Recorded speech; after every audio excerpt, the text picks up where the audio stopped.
A gentle answer turns away wrath, but a harsh word stirs up anger. The tongue of the wise makes knowledge acceptable, but the mouth of fools spouts folly. I don't know about you, but I really need those verses. My wife and I have been studying with some friends the book of Proverbs, and we came across these verses, and they have been just very impactful as I think about navigating conversations. This past couple of weeks, I've been talking to friends and family about dealing with different hard conversations that they had to go through, and once again, these verses came to mind. There is a lot of tension in the air, whether it be from what's going on with government or politics or social issues. And I think it's very important for us to know how to deal with difficult conversations. The book of Proverbs, as well as just much of the wisdom literature in general, gives us some guidelines. But I just want to take some time today and talk about maybe some very simple ideas, simple in principle, but hard to live, that might help us as we navigate some of these difficult conversations. To be fair and to give credit where credit is due, a lot of these ideas are not mine originally. These ideas come from a book called Crucial Conversations that was recommended to me by a friend, Byron Nash. This is not a religious book, but it's a book about having difficult conversations when the stakes are high.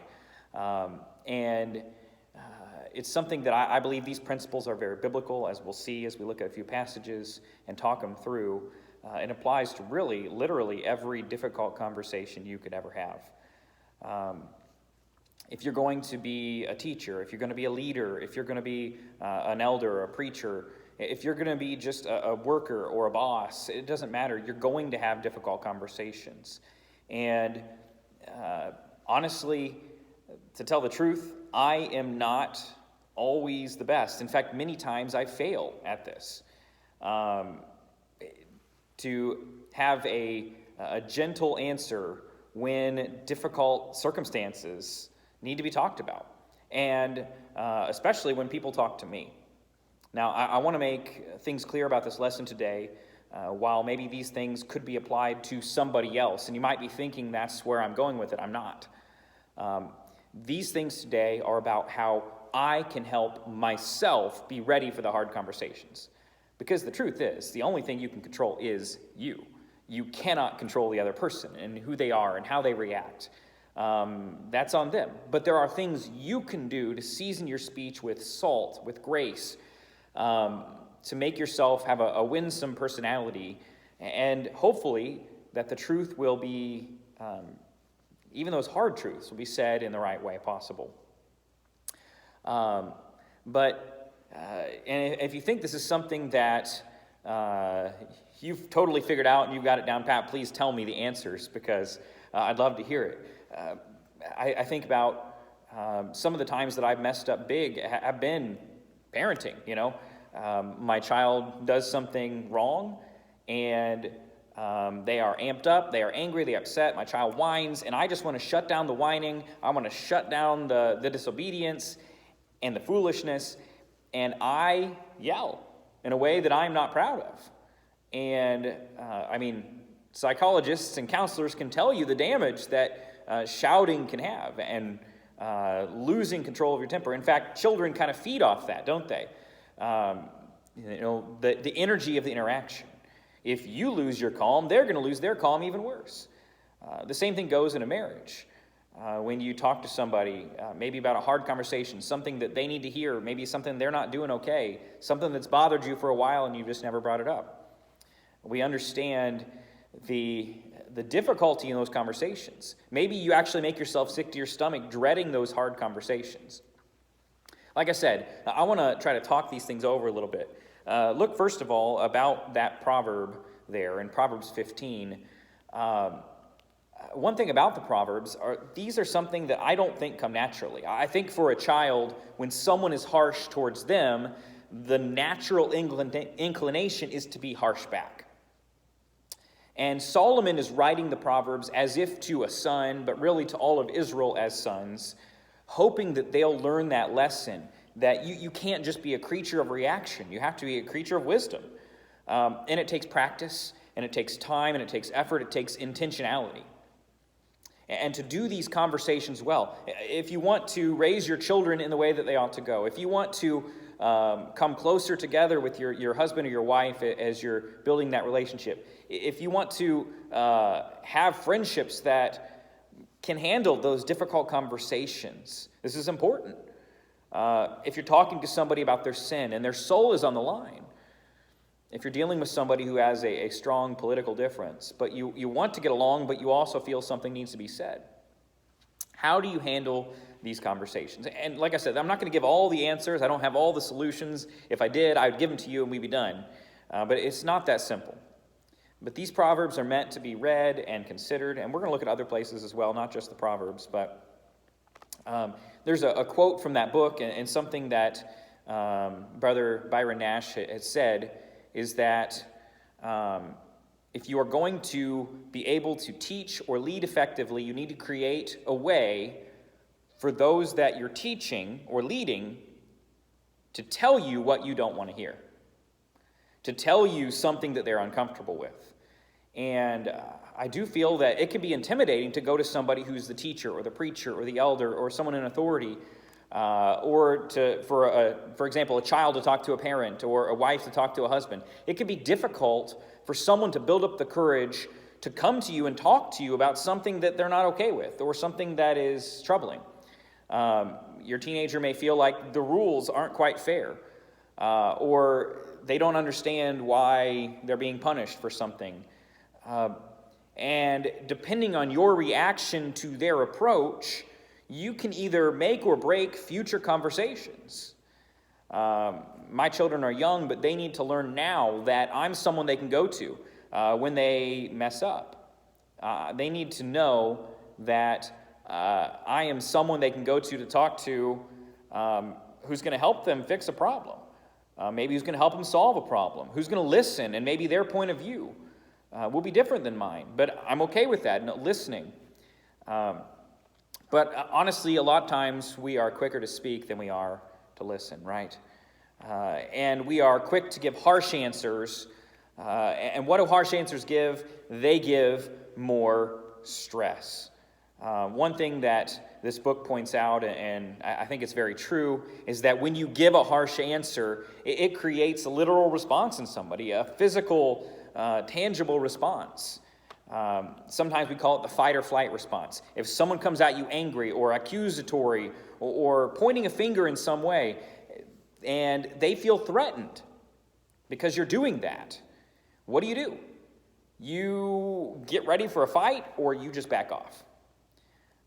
And in our terms, that could be they're ready to disagree, to dispute, argue, or someone's willing to and ready to withdraw, just back away, back off, and never talk again about it. If someone comes to you in conflict and you come at them harsh, you may butt heads, and it may ruin a relationship. But you might also come at someone harsh, and they don't want to fight anymore. They're just exhausted, and so they give up and walk away, and you've lost a chance to ever talk to them seriously again. It's difficult to be rational when you are angry, when you're upset, when you feel threatened. Look at another proverb, Proverb 30 and verse 33. For the churning of milk produces butter, and pressing the nose brings forth blood, so the churning of anger produces strife. What happens? Anger upon anger upon anger, it builds on itself.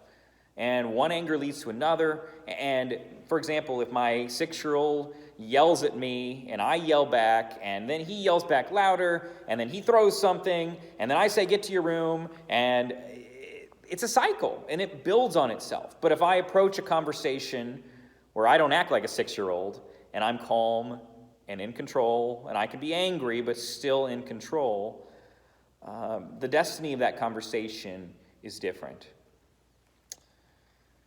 We fight or flight. This is something, a verse that also, Byron impressed upon me and some of the things that he said. A sobering verse in Matthew 12. What does Jesus say? Matthew 12, verse 36. that I tell you, every careless word people speak, they shall give an accounting for in the day of judgment. Every word matters. And even those words that we say when we're hungry, when we're tired, when we're angry, when we're upset about everything else, those words and how we say them, the approach, matter.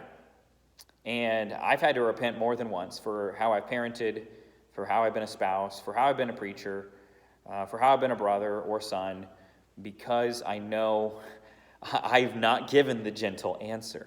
In fact, I've fed the wrath. I've stoked the flames of wrath. But the points from the book, there's a couple of simple ones. Number one, before I can really deal with you and your issue, I have to make sure my own heart is right. And that idea can be seen pretty prevalent when, for example, Jesus talks about in the Sermon on the Mount, Matthew 7, about before you go to take the speck out of someone else's eye, you take the log out of your own eye. If you want to be fit to talk to someone about their sin, their difficult behavior, the way that they are talking. For example, maybe someone has a bad attitude about politics and a divisive attitude. Well, before I talk to them, what is my heart like? Am I ready to talk to them about their sin? Is my character where it should be? Is there anything I need to repent of? I've got to get my heart right first. And if in those conversations where they are heated, I come back at them just as heated as they are, and those disagreements, those hard conversations, it's not going to achieve any good, is it? And where does that come from? I've got to make sure I examine my heart, and I know where I'm coming from before I talk to somebody in those difficult conversations. Look at Matthew 15, if you're still there in Matthew, chapter 15, verses 18 through 19. Matthew chapter 15, verses 18 and 19. But the things that proceed out of the mouth come from the heart, those that defile the man. For out of the heart come evil thoughts, murders, adulteries, fornications, thefts, false witness, slander. These are the things which defile the man, but to eat with unwashed hands does not defile the man. I think we understand this idea. Someone doesn't just murder or just hate or just lie or just steal. These things come from a heart problem on the inside, first of all. Someone doesn't love as they ought before these things happen. And so in those difficult conversations, if I'm coming at you in an accusatory tone, if I'm yelling at you and screaming at you to try to get you to control your behavior in some way that I think is not acceptable, my heart has a problem. Somehow I don't love you enough. I'm not thinking about you in the right way. And if I really want to win your soul, I'm going to be careful about how I approach the situation. And you might say, well, I was just so upset by it, I couldn't help do what I did. I tell this story all the time, but I have a problem with, I used to have a lot worse problem, with carrying coffee and then spilling it in random places. And I tried different things. I tried drinking a lot more of my coffee before I moved it and around to different rooms because I kind of carried a coffee cup with me. I tried putting lids on the coffee. I tried drinking slower or things like that. The truth is, almost everywhere my coffee ever went, I spilled it. And there's a reason for it. It's because there was coffee in the cup. As long as there's coffee in the cup, there's a possibility the coffee can come out. And I think that that's the same thing with sin and anger. As long as there is some kind of part of our heart that isn't right, that we don't love as we ought, that we don't care as we ought, then if we are pushed to our limit, if our buttons are pushed, if we're angry enough, if we're offended enough, if someone pokes at our sacred thing, if I'm hungry, if I'm tired, if I'm just exhausted and I'm tired maybe of forgiving the same person over and over again, if I don't believe the best in my neighbor, any of these things, and I unleash on them an angry word. Now, I can go and say, well, I'm sorry, that's not me. I couldn't help it. I was just too tired. I was just too hungry. And making excuses, right? A very Saul-like thing. King Saul always tended to make excuses for what he did. The truth is, the reason why sin comes out of you in your actions or in your speech, in your harsh answer, is because it's in you. If you want to talk to somebody and if you want them to be able to talk to you, for example, You got to have your heart right. And so if you come to me and say, Jeremy, I've got a problem with what you preached, or Jeremy, you're living your life inconsistently as a Christian or as a preacher, if my first reaction is to lash back at you without thought, it's my heart that's the problem. If I'm not ready to listen. And so the Christian walk is to constantly consider my heart and measure it against scriptures and find out, am I ready to listen? If someone were to bring something to me, how would I react? And if I need to talk to you about your sin, how am I prepared for that? There is a passage that I think is pretty sobering in the tiny little book of Jude. We studied this earlier in the year in our class on Sunday night. Jude verse 9, but Michael the archangel, when he disputed with the devil, argued about the body of Moses, did not dare pronounce against him a railing judgment, but said, the Lord rebuke you. So Michael, who's an archangel, was arguing with the devil, who is the ultimate evil, the father of lies from the very beginning, Satan himself, the enemy of God. And even Michael did not dare rebuke and condemn the devil, but rather said, the Lord rebuke you. That's sobering. Because I got to tell you, I've rebuked some people before, and I wasn't saying the Lord rebuke you. I've called people out in such a way that was wrathful, that was angry, that was harsh, that was without feeling or thinking. And I don't know what kind of damage has been done permanently in those moments in my life. We need to learn that we ought to understand, I'm not perfect. I'm flawed. I have my own failings.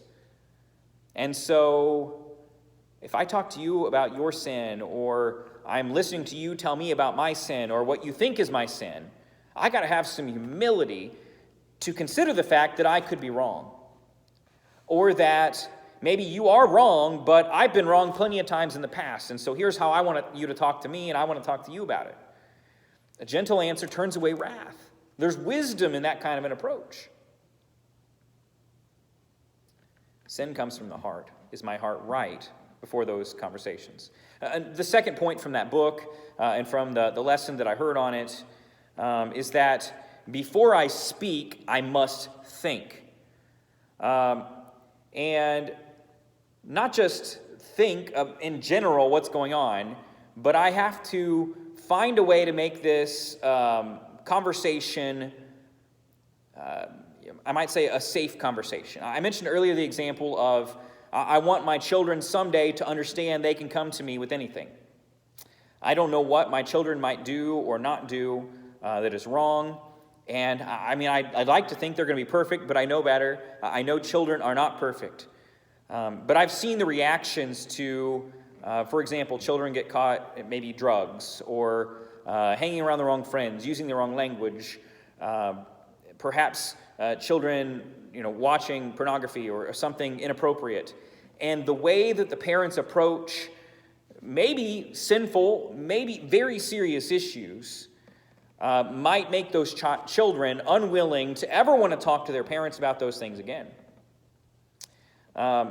If you are a spouse that is given to anger and your husband or your wife has approached you with something you do wrong, and you accuse them maybe, I did this, well, how about you doing this all these times? Or maybe you start listing off all the times they've done something wrong. Well, this time you didn't do this. This time you didn't do this. This time you didn't do this, and I didn't complain. Or maybe you say, well, here's the reason. I'm justified in doing it. And you try to explain it away. If that's your first reaction when someone brings a wrong to you, they're not going to bring a wrong to you anymore. Or if someone's confessing a sin to you and your first reaction is to tear them apart, they're not going to do that again. How you are when someone comes to talk to you either about your sin or their sin defines many of the rest of the conversations you're going to have. Our world is super divided with politics right now and social issues. Someone comes to you with a disagreement, a difference. Maybe they even think you're in the wrong for something you've said or done. And if your side and their side don't agree, and now you're just ready to attack. Listen. Listen to their point of view. Listen without talking. We've got to find ways to let people feel they can come talk to us. And honestly, you may never change your mind. You may still disagree. But there's a dialogue, and someone builds trust with you when they feel like they can come and talk to you.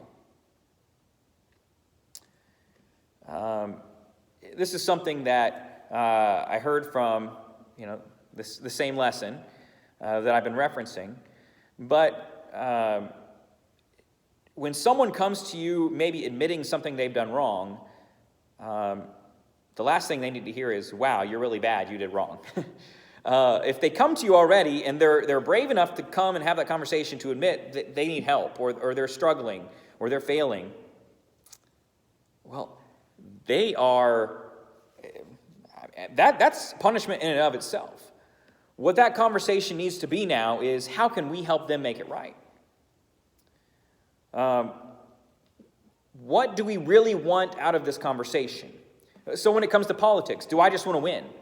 Do I want to prove, wow, your candidate is nobody compared to mine? Wow, this really shows you I'm right, you're wrong. Is that really what we're going for? In a marriage, are we trying to say, hey, I'm right and you're wrong?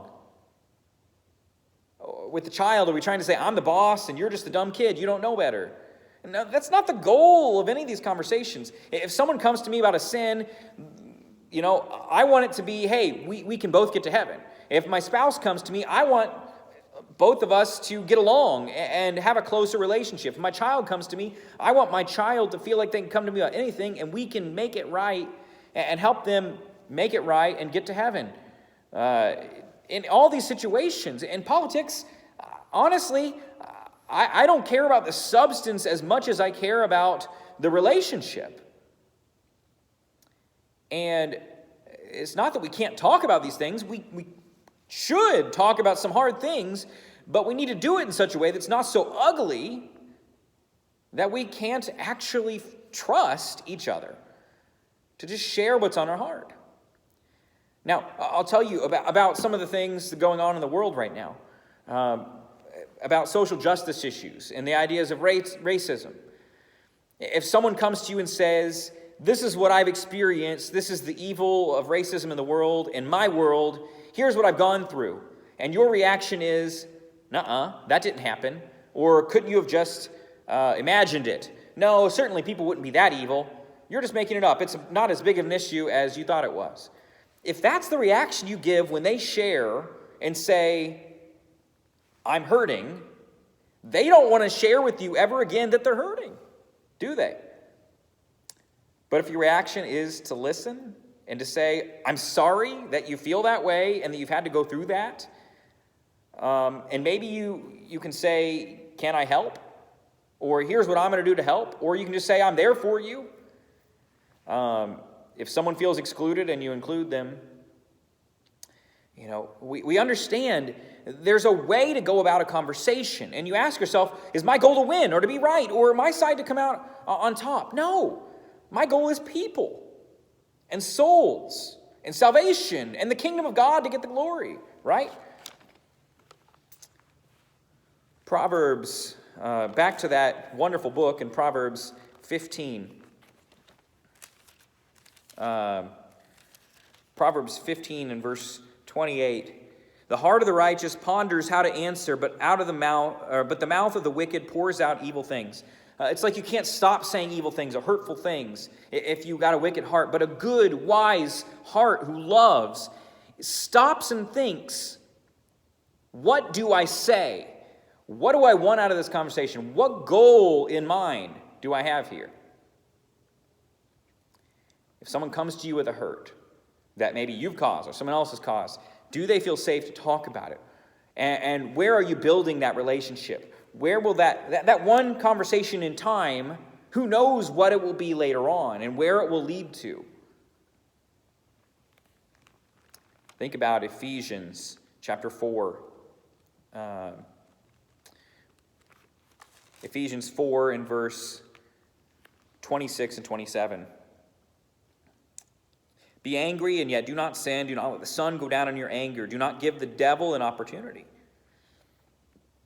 He says it's okay to be angry. You can feel the way you feel, and they can feel the way they feel. But let's talk it out. And let's deal with it. And let's not let the anger lead to sin. If someone comes to you and they are amped up and they are angry, do what you can to defuse the situation. Don't just forget to acknowledge it or move on or say, hey, calm down, calm down. Never in the history of conversations has telling someone to calm them down. We understand this difficulty here. If we are slow to anger, quick to hear, slow to anger, slow to speak, as James says, right? This is not easy stuff, but this is about souls. Proverbs 16 and verse 32. He who is slow to anger is better than the mighty. He who rules his spirit than he who captures a city. If someone took down an enemy, we'd consider them strong and mighty. But more important is someone who can control his spirit and his anger and his tongue and his thoughts. We aren't wired to be that way, are we? We're wired to, you're angry, now I'm angry. It's an escalation. So, review. Point 1, I got to get my heart right before these conversations and during these conversations. Number 2, I got to think before I speak. What do I want to accomplish as I talk to you, as you talk to me? Where are we going with this? How can I listen? What are you feeling? What are you hurting? And how can I help? And then, finally, and our third point today, we need to be very careful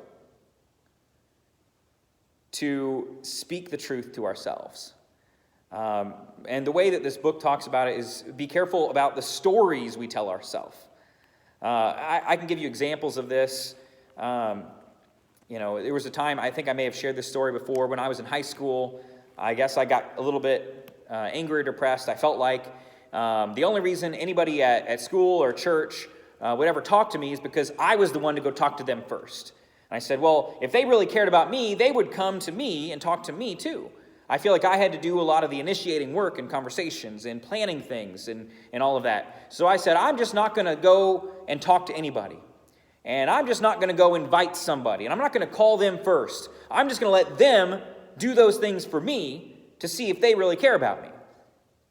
And you know what? Some of them didn't. Many of them didn't. But that didn't mean they didn't love me or they didn't care about me or they weren't my friends. But I was the extrovert of the group and they were maybe a little shy or introverted or things were going on in their life. I'd made an assumption about their hearts and whatever weird teenage brain thing was going on with me, and it wasn't the truth. It was a lie. We've had times in our life where it feels like people keep canceling plans on us. Or maybe you try to arrange something and they don't get back with you. Or, you try really hard. I'm going to have you over. Let's spend some time together. Pre-COVID, of course. But people keep refusing your invitation. And it's easy to assume, well, they don't like me. They don't want to be my friend. They don't want a part of this. You could see someone post something online and it's offensive. And maybe it's downright wrong. And you're like, how could they like that or share that or comment that or say that thing? And you assume the worst about their heart. Maybe even you hear somebody in a talk or a prayer or just in a conversation and they say something or they do something and it's ugly, it's uncomfortable. Let me ask you this. Do we know their heart?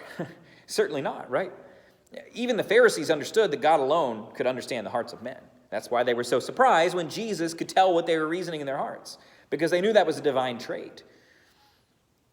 I don't know what's in your mind before you speak it. In 1 Corinthians chapter 2, that point is actually made about the Spirit of God, that we can't know God's mind except for the fact that His Spirit, who searches His mind, tells us, right? But when it comes to other humans, I don't know what you're thinking or feeling unless you tell me or share with me. But I sit here and tell myself stories about you. Wow, this person's angry. This person hates. This person's disagreeable. How could they be the enemy? This person voted for that person over there. They must agree with that horrible thing that some other politician is for. Don't make assumptions. You don't know someone's mind. You don't know their life. I'll share another one of my bad examples because I need you to know that I'm not perfect at this, that I'm working on it. Once again, when I was a teenager, I had a friend, and I was in various conversations. I had legitimate concerns about their devotion to going to church. They weren't always very faithful attender. One time I found out that they were going to a concert on Sunday night, and I just stewed. I was like, how could they skip Sunday evening services and go to this concert? If they loved God, they'd be at Bible study. And this is my head thinking. And I didn't even tell them.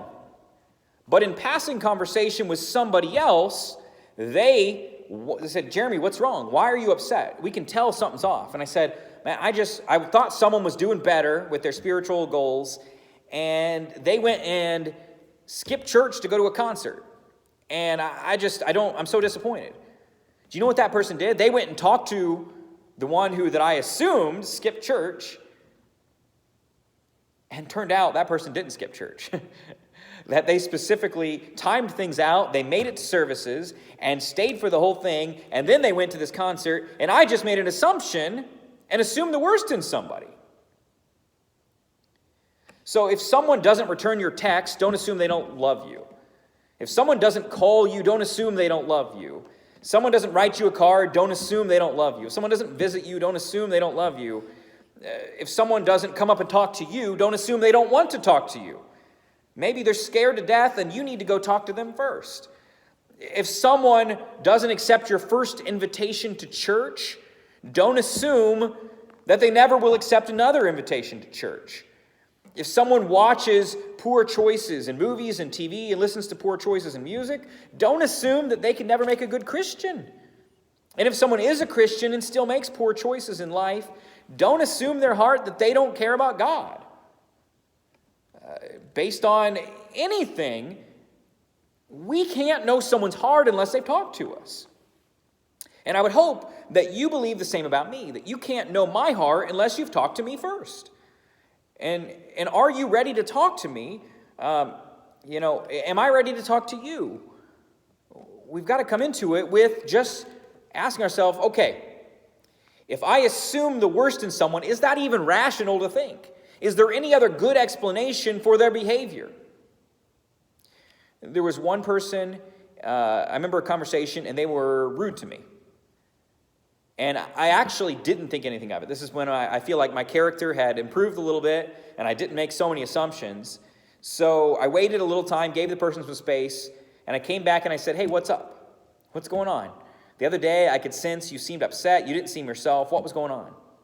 And I found out it was, they just had a grandparent passed away. And they were just miserable, dealing with grief. If someone does something to offend you, you got to ask yourself, is it possible they've had a bad day? Is it possible they're going through something? In every way, treat others the way that you want to be treated. If you had a bad day and you're not on your best behavior, and someone came to you on your worst day and accused you of something, well, you might lash back, right? So why would you go and risk the same with someone else when maybe they've just had a bad day? We're allowed to have bad days. I look at the conversations in the book of Job, and sometimes I just don't understand Job's friends. Job went through so much. How could they be so mean to him? At one point, accusing him of outright sin, and that his sin was directly responsible for the death of his children. How could his friends do that? But then I realized I've been Job's friends before. And I've not been understanding with someone's situation. I've assumed the worst. And so I can't do that for somebody else. So let's bring it full circle. If you come visit me and share with me something you think that I need to fix, or that I'm doing wrong, maybe you're angry at me. I need to take a deep breath. Listen.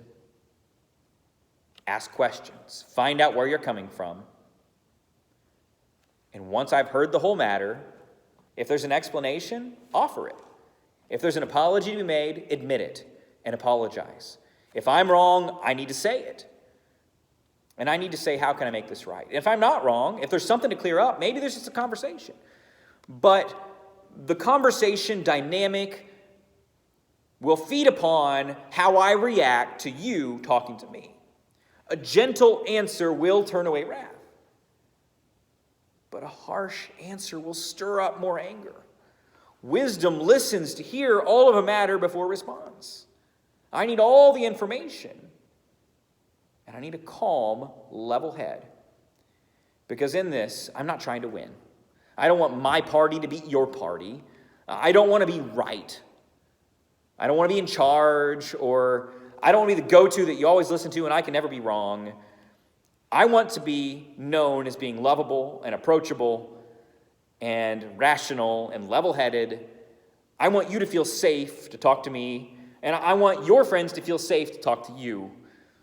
And I want Christians to have such a good type of behavior that others will look at our behavior and, give God the glory. I just want to end with two passages that kind of are along these lines.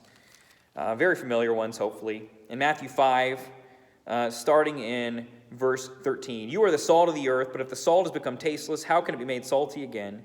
It is no longer good for anything except to be thrown out and trampled underfoot by men. You are the light of the world. A city set on a hill cannot be hidden, nor does anyone light a lamp and put it under a basket, but on a lampstand. It gives light to all who are in the house. Let your light shine before men in such a way that they may see your good works and glorify your Father who is in heaven. So, my behavior as a Christian needs to remain Christian behavior so that people see my behavior and glorify God. And He's the one who wins in all of that. And the last one, very much along the same lines, Peter says something similar to Jesus there in 1 Peter chapter 2. In 1 Peter chapter 2, starting in verse 11. But, beloved, I urge you as aliens and strangers to abstain from fleshly lusts which wage war against the soul. Keep your behavior excellent among the Gentiles, so in the thing which they slander you as evildoers, they may, because of your good deeds, as they observe them, glorify God in the day of visitation. Brothers and sisters, people are watching Christians right now very strictly to see how are we going to react to the world who's so angry. And I'm afraid some people who wear the name Christian, who claim Christianity, have unfortunately put a stain on that. But our behavior must be better. And this lesson, like I said, it's not to accuse anyone out there or to criticize them, but rather to examine us. How are we going to have conversations? What are we going to say, and how are we going to say it? If someone approaches me and they think that I'm wrong, or if I've got to approach them because I think they are wrong, how am I going to do it in such a way that it glorifies God, that it grows the kingdom, that Gentiles will glorify God and join the kingdom with us? Jesus Christ endured such ill treatment that was undeserved, as a sheep went to the slaughter, as a lamb before its shearers was silent, so he opened not his mouth. And our behavior says way more about him than it ever will even about us. So let your light so shine before men that they will see your good works and glorify the Father. A gentle answer turns away wrath. Hope you find this helpful. Goodbye.